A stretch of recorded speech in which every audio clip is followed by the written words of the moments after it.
Yeah, so Javier Milei, he is a libertarian. He's probably the most libertarian world leader in office today. As you said, his party won an important victory in the midterm elections. I think his party is called La Libertad Avanza, Liberty Advances, which is what a name for a party. I'm all in favor of that. He's an economist, and he's sort of wild-haired, slightly crazy, but in a genius kind of way, in a way that you need when you someone who actually is going to bring and affect real change. So his party won 41% of the vote. So when taken with the other center-right party that's led by Mauricio Macri, who was one of the former center-right presidents of Argentina, he has a veto-proof majority in the legislature, which means that he can continue on his reform agenda. Let's take a little bit of a step back and talk about Argentina. This once was, I mean, this country that we sort of look upon as a kind of a basket case, once was one of the wealthiest countries on earth. In the 1920s, GDP per capita in Argentina was higher than in France, in Germany, in Spain, Italy, and Sweden. And why was it like this? Well, the founders of the country, those who drafted the constitution, did so in this long sort of history of in this long tradition of classical liberalism. They were great admirers of the American founding, and ensured that there were, enshrined basic things like property rights and individual liberty and trade, which turned this country into such a wealthy nation. And that was attracting millions of people from around the world. It has an enormous Italian population. In fact, I think a third of Argentinians are of Italian descent, so that even the Spanish spoken in Argentina is more sort of Italian-y than in other South American countries. Things change in the 1940s with Juan Perón, who started with a military coup. He was then elected, but he was a great admirer of European fascists and of Mussolini in particular. And it's he began the decline of that country with policies that were basically modeled after European fascism. Everything within the state, nothing without the state.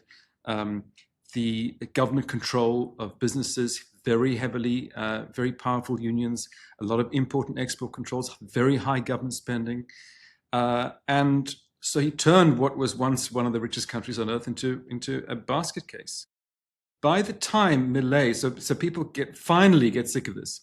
As Adam Smith said, there's a great deal of ruin in a country. It can take a long time for people to finally get fed up and to choose something different. So by the time Milei comes to power, there's rising poverty rates. I think 42% of people living in poverty, inflation 289%, huge public debt, a very corrupt central bank, and the country is on its way to a complete economic collapse. I'm not sure how much longer it could have continued down this road.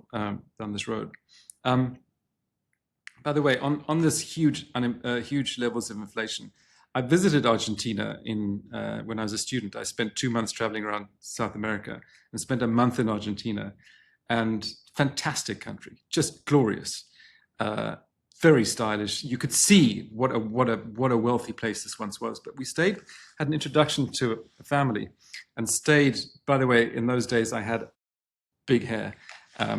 Before you make any comments, Gabriel, and stayed with this family. They were quite a well-to-do family in Buenos Aires. And the mother was describing just what it's like living with high inflation. There were times when it was sort of hyperinflation, and how every time they had money, if they couldn't convert into dollars or something of value, they would rush out and try and buy something of value. And they had this huge storage unit filled with things like washing machines and stoves. You want to do anything you can to use your money to hold on to its value. So, I mean, it sounds kind of crazy, but that's what she was having to do. But important to note that there's no productive activity going on. Everyone's just trying to cling on to the money that they have and to protect some value there. So no wonder. I mean, these things we cannot ever underestimate. We saw what happened in Zimbabwe. just how corrosive inflation is. So what did Milei do? Let me get back to our hero of the day.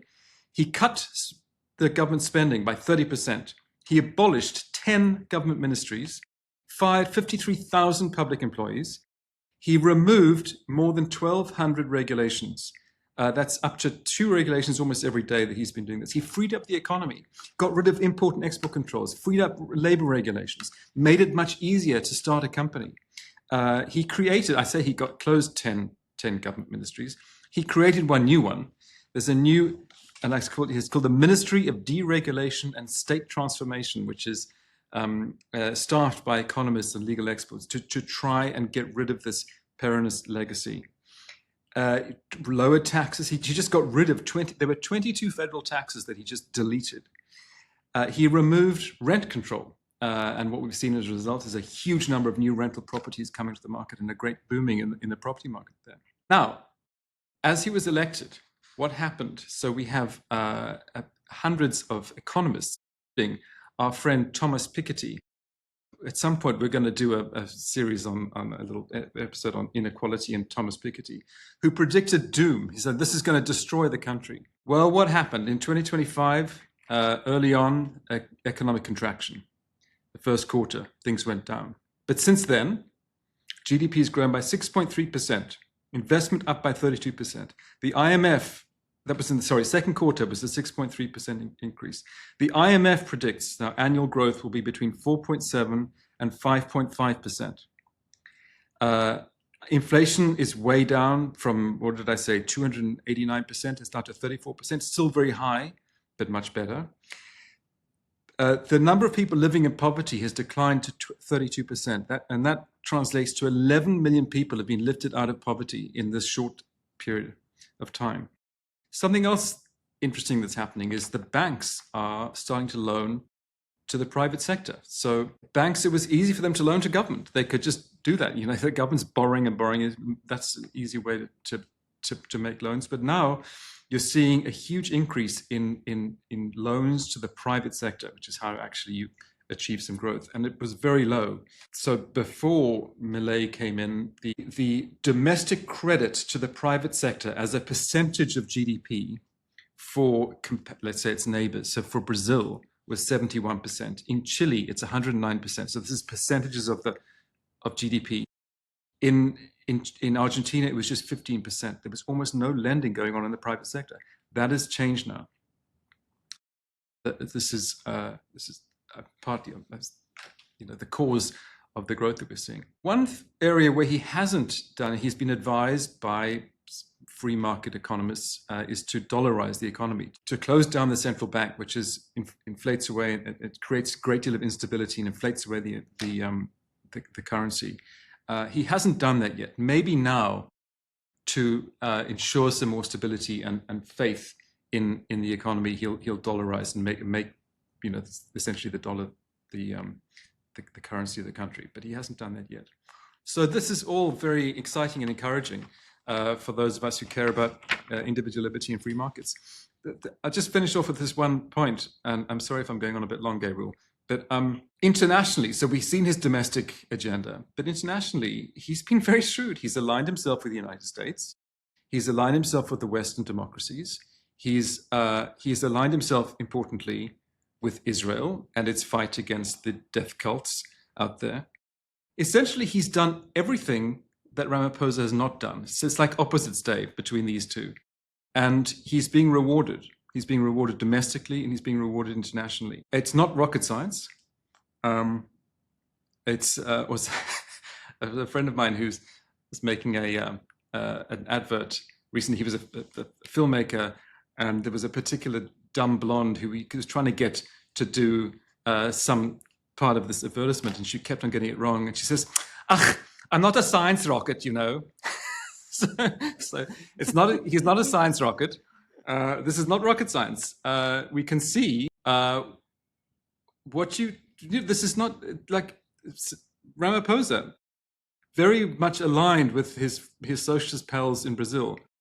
Look a little further south, and you might see a set of policies that will reward you greatly, and you ignore them at your cost. There, end of my little spiel, Gabriel.